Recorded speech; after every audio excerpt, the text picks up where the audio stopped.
Hi guys, welcome to my newest vlog. Update lang po tayo ng konti. As in, konting update lang po. Nung 24 pala ako,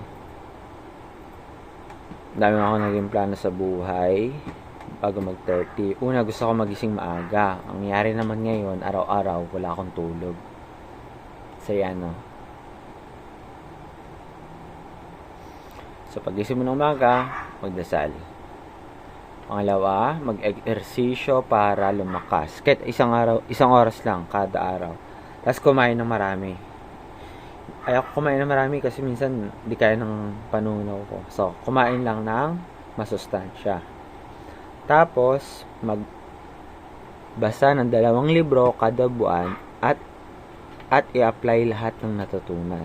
Pero minsan hindi ko siya nasusunod kasi ang dami kong binabasang libro. Pang-apat, bayaran ko na lahat ng utang ko at wag nang gumawa ulit. So, hindi ko na ginagawa to. Pero hindi pa ako sure kasi baka yung loan kasi utang din yun, pero good credit naman yun. Yung bad credit is pangungutang na hindi binabayaran. Yung utang na loob. Ano to?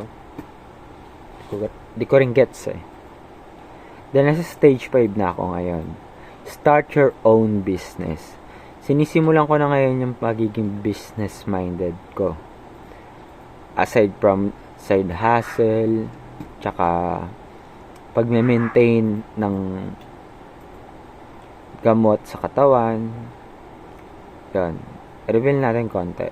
Nag-maintenance sa tayo bata-bata natin. Siyempre, sabi ng doktor sumusunod lang tayo sa mga eksperto ko, no?